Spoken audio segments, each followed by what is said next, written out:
Hello, ladies and gentlemen. My name is Vladimir Dees. I'm glad to be with you today.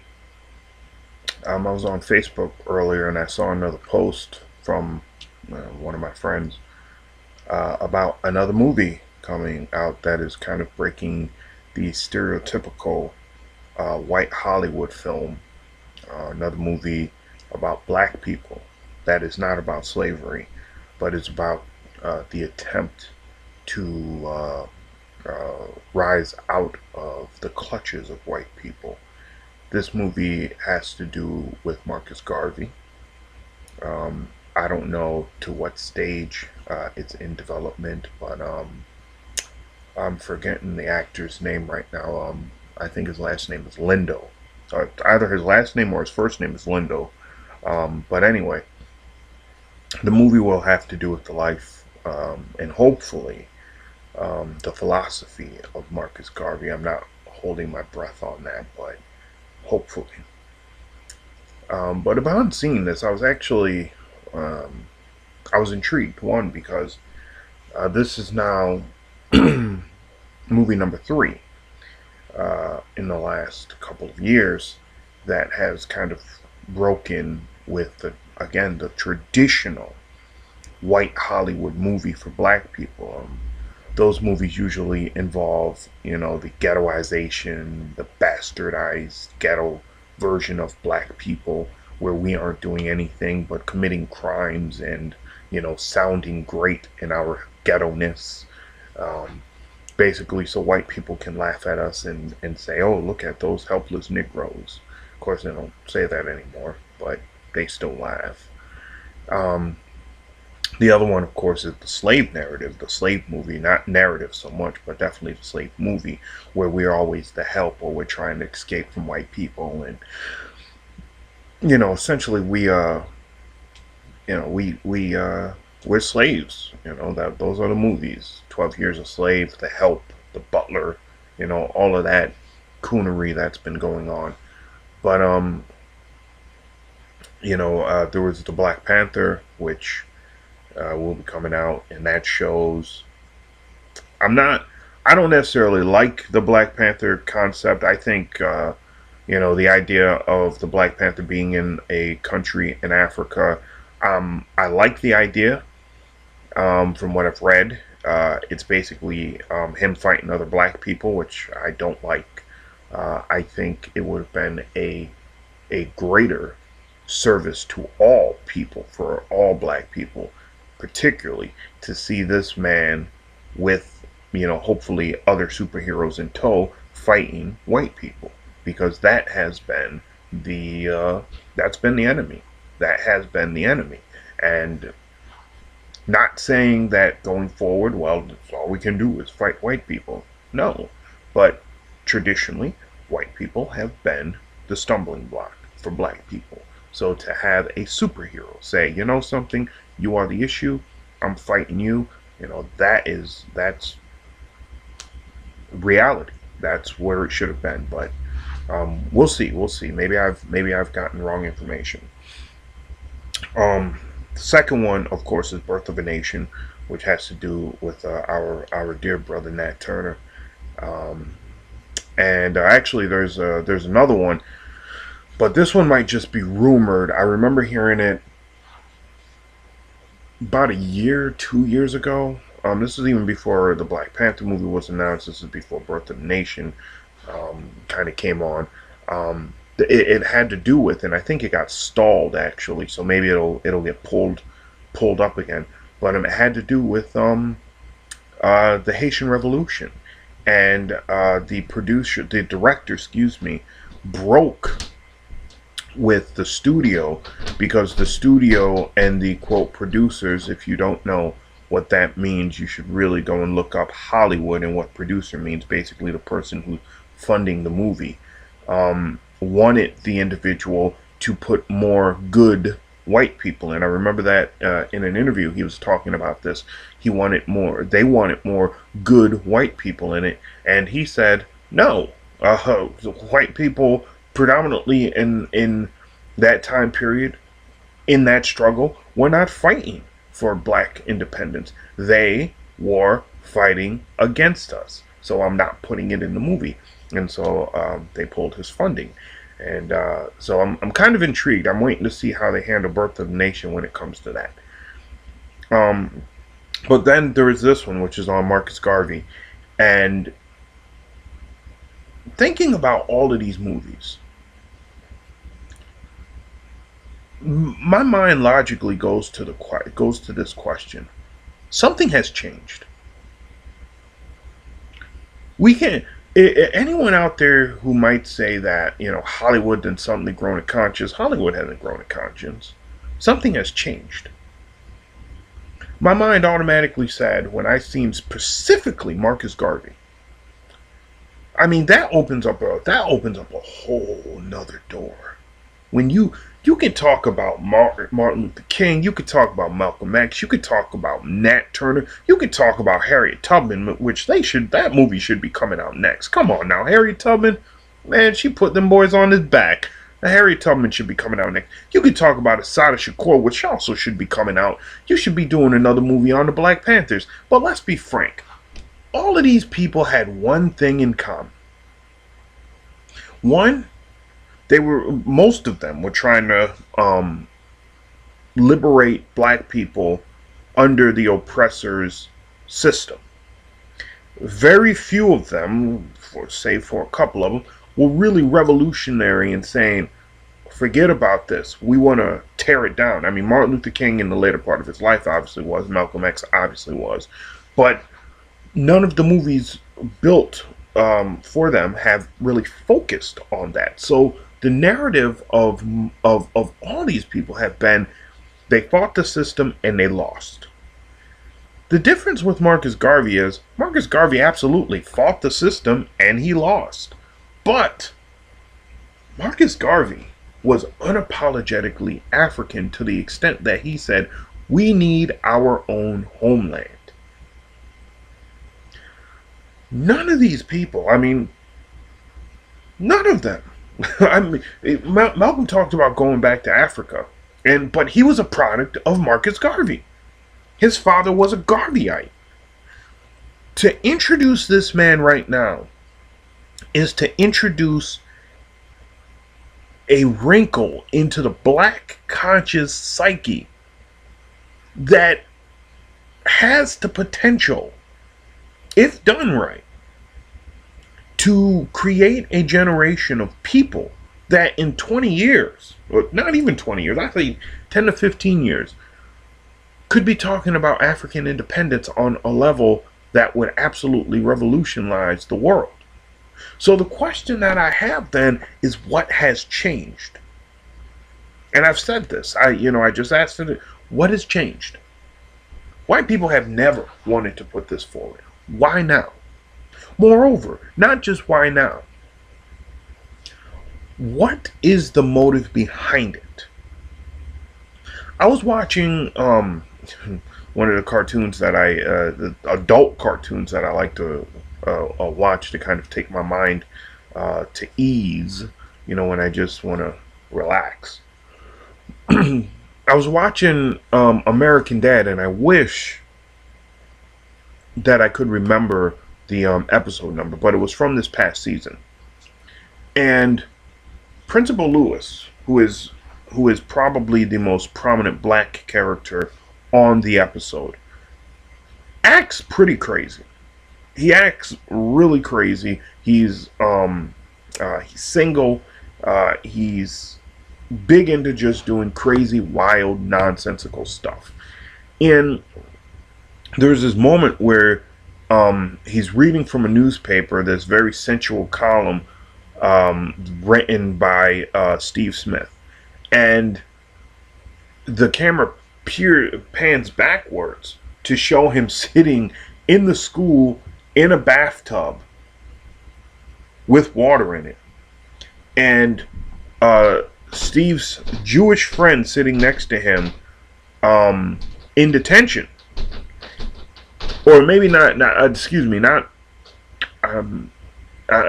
it's, I think Steve was actually sitting next to him. Either way, there's a white boy sitting next to him, and when he gets done, The white boy says to him, um, you forget sometimes that you are our principal, don't you? And this shocked me. I saw this during the summer, actually, and immediately I rewound this part a couple of times because it was strange. And the question in and of itself was strange. Now, to the uninitiated listener, you hear me ask that question. You forget sometimes that you're our principal, don't you?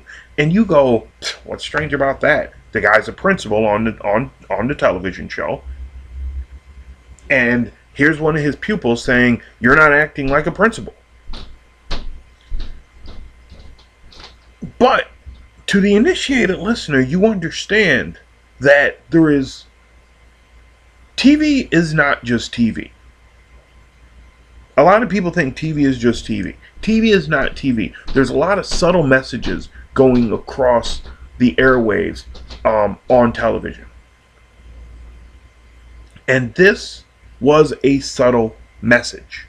This was a message of this young man saying to this black man, you do not you really have forgotten that we follow you, right? You've forgotten that. We follow you. We don't lead. This was what was being questioned.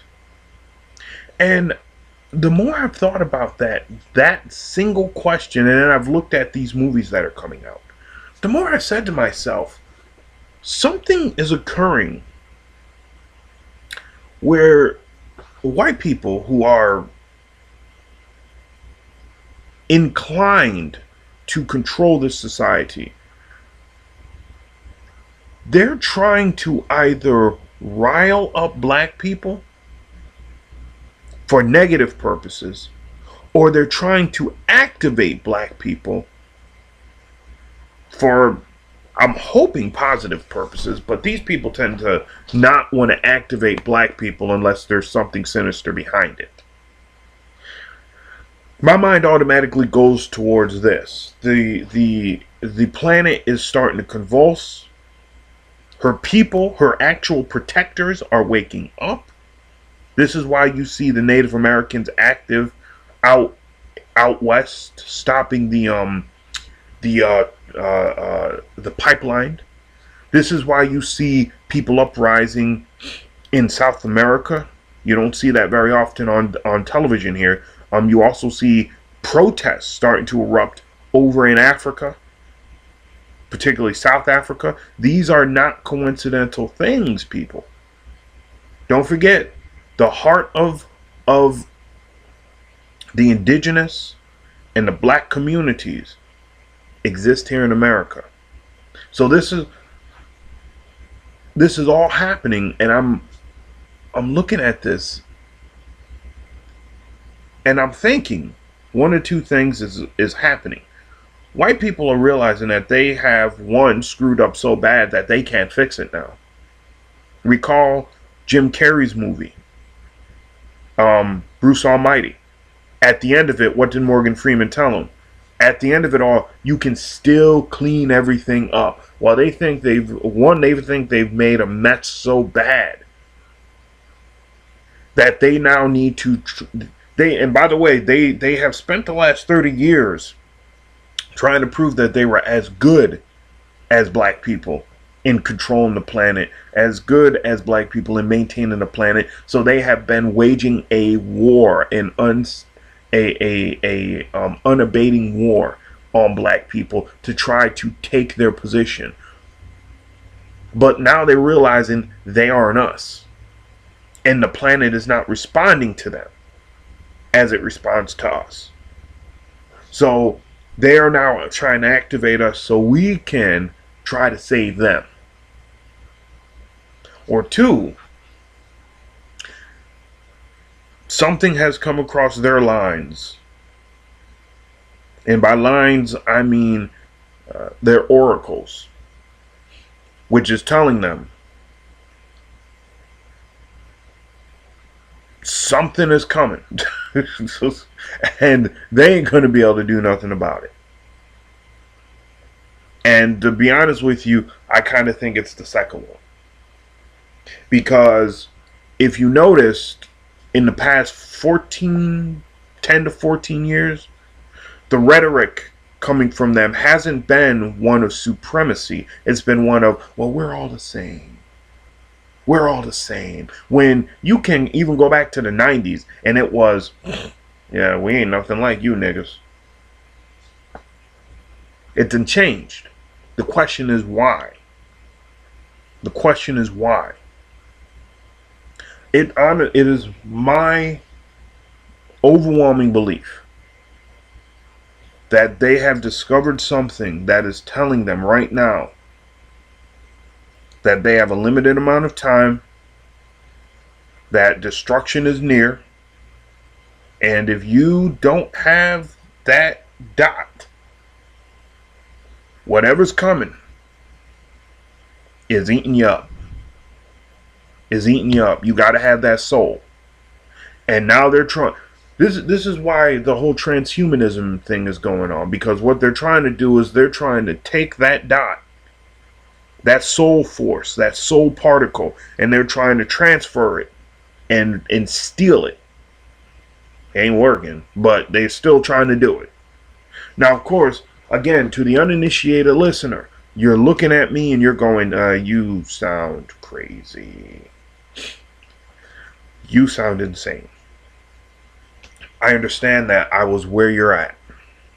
I completely understand it. I was where you're at. When I say I was where you're at, I'm not saying I was where you're at when I was 10, when I was 20, when I was 15, when I was 25. I'm saying I personally was where you're at watching a video like this 3.5 years ago. Listening to somebody say not something similar, but they were explaining some stuff.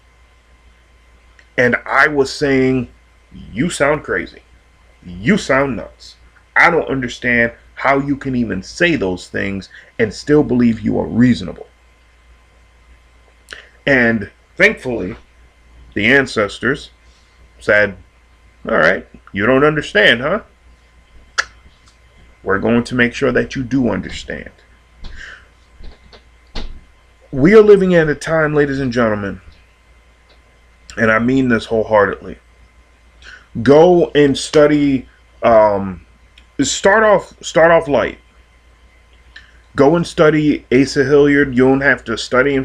Go to YouTube. Look up Asa Hilliard. That would be A-S-A Hilliard, Hillard. Move on to John Hendrick. John, John Hendrick, Hendrik, Clark with an E. Move on to him. And then, you get them guys out the way. And then the big one, Marimba Ani. Marimba, Marimba Ani. Marimba Ani. Check out Mwalimu Baruti. Mwalimu is Mwalimu Baruti, I think, Baruti. Check them out. And then jump into the deep end. Dr. Phil Valentine, spelled exactly how it sounds, Dr. Phil Valentine, and then Bobby Hemmitt, Hemmitt,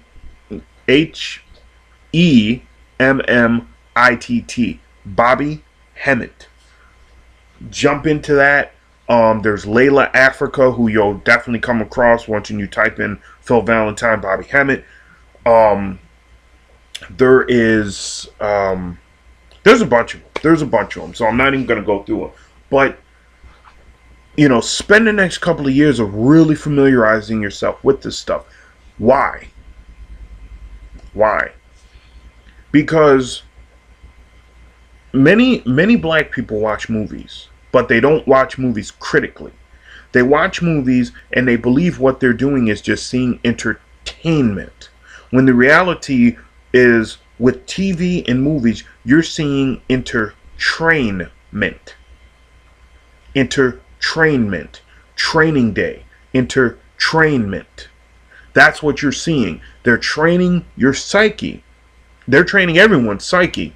But you're seeing something different than your white counterpart. And it's scripted that way. Not every movie that you're seeing, by the way, is meant for this. But a lot of the major ones and some of the non-major ones are definitely meant for this. Are definitely meant for this. It is why it is quite funny when you stop and you look at it. Black people watch different movies than most white people do. And white people, when they do watch the same movies black people do, they watch movies for a different reason than we do. And the same holds true vice versa. When black people watch movies that white people watch, they watch it for an incredibly different purpose than white people do. We are living in a period of time when the mind is being opened tremendously. The mind is being opened. This is why there's so much convulsion going out in the world.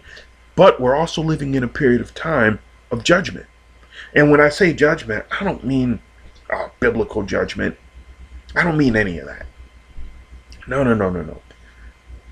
It's a judgment that the Hopis talked about, that a lot of the indigenous talked about, that indigenous African communities still in existence today know about, communities that have not been assimilated into the Eurocentric mindset of the planet, they know about it. This judgment is happening. Black people are being called back to Africa. We are being called back to our origins, our genetics, and we are being asked to prepare this plane for elevation. And it's in desperate need of that. We need to be ready for that. We need to be dramatically ready for that, because truthfully, it's our inheritance. If we are not ready for it, we lose the inheritance. Granted, we don't lose our proper position, but we lose our inheritance. You'll understand that as you go along. Anyway, we have, and I thank Baba Phil Valentine for this. Baba as in B-A-B-A. Look it up. Baba. I thank Baba Phil Valentine for this, because I kept seeing 2021, the reverse, of course, of 2012. 2021, 2012. I knew it was going to be big I was in third grade when I knew that was going to be huge. I didn't know what 2012 was until I was almost 20, but I knew it was going to be huge. 2021, around 2012, I knew 2021 was going to be big. We entered, as Phil Valentine was talking about, we entered a transition period in 2012, and it's quite amazing that all of this stuff is happening now in 2016, because we're halfway through the transition period. And if you notice, things are shaking up. We're halfway through the transition period. So we are now moving. Into seeing a new reality, as Phil Valentine put it, which is in 2021. That starts 2021. Now, something is unfolding for the next 10 years after that. But we're just now trying to get through the transition. Hence the reason why I'm putting this video out. Get to studying this stuff. Understand where you've been. Understand where you're going, because they know something that we don't. And when I say we, I mean black people. In 1966, Dr. King gave a speech where he said, he goes, a lot of black people, particularly revolutionaries, are talking about black people being the majority population.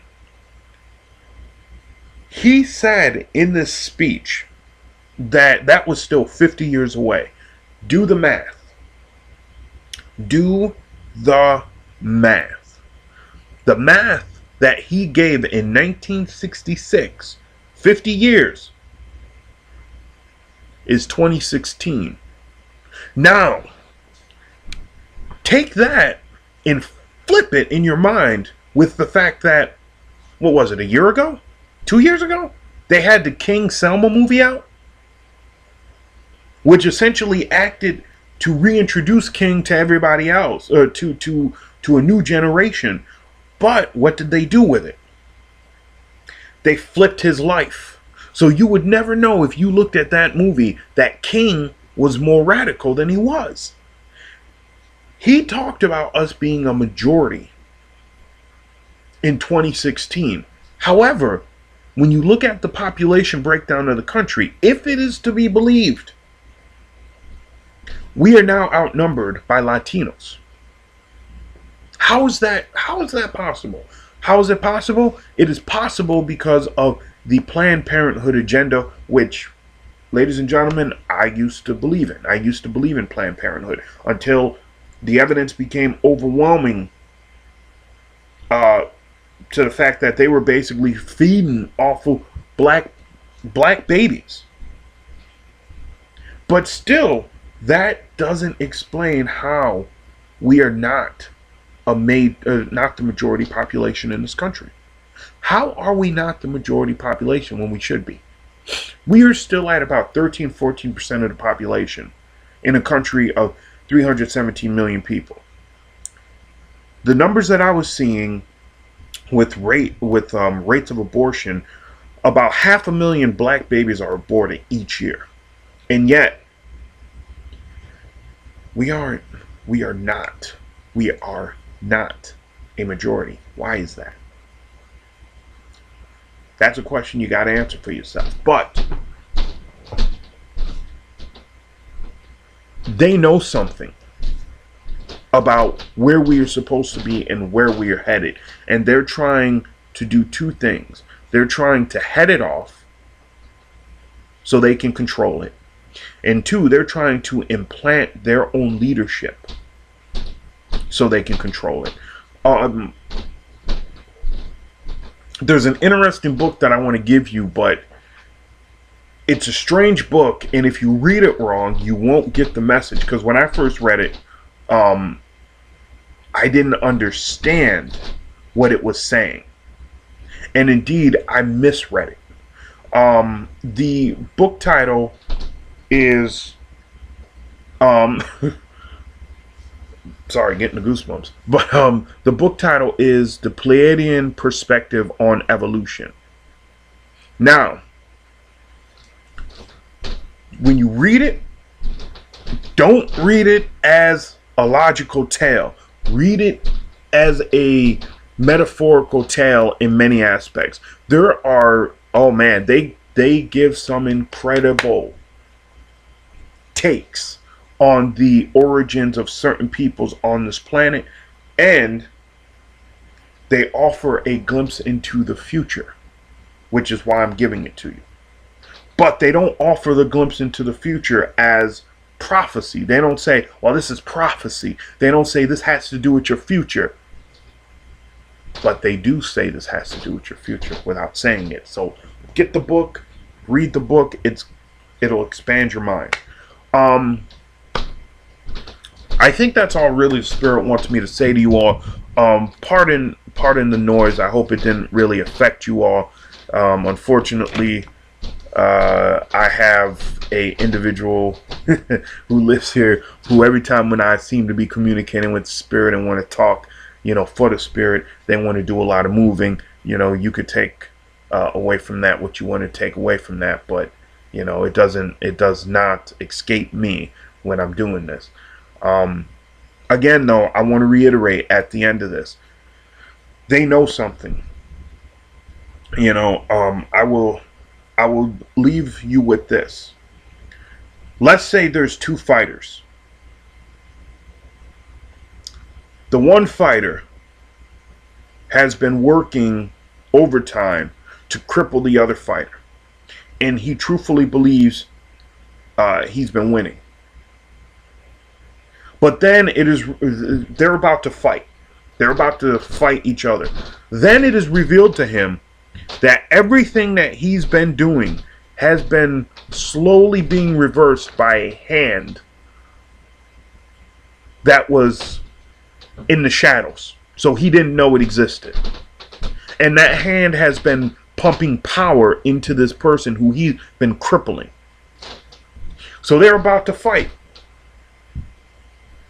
He's been talking a lot of stuff because he thought he was crippling this guy, and that guy was going to come into the ring and all he was going to do was just light him up.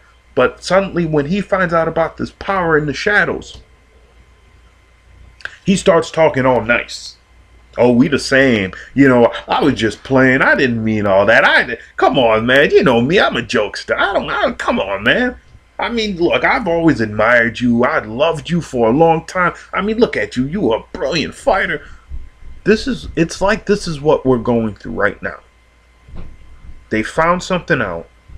It scared them. And now they're moving to try to reassure us that they didn't mean anything by the things that they were meaningfully doing. That to me is what's going on. I may be wrong. I've been wrong before. If you have any comments, questions, concerns, hit me up here. I would love to hear from you all. And like I said, I know this is going to sound 100% crazy. I know a lot of you guys are going to look at me and say, you might want to lay off whatever you're huffing. But, the Spirit really got in me and told me to let you guys all see this and know this. So there it is, man. Most high to the ancestors. Thank you to Sakmet and Fatah. They're always with me. And Amin Ra, Annette Moot, and Mama Rave, Bridget. Who else I got there? Asar, Babaluaye, Unkalukulu. All of them. I'm just, love them all. And to my dad, to my mom, to my granddads, my great granddads, I love you guys. They've been with me all through this journey. So, don't forget, pour your libations. Libations are very important. If you don't know about it, look it up. Libations for black people are very important, especially at this time. Do your blessings. Call on your ancestors. I know, it's gonna seem strange in the beginning. It's going to seem real strange, and it's going to, go counter intuitive to what you've been called. But put yourself into those roots. Trust me, the power comes up with them. All right? Peace.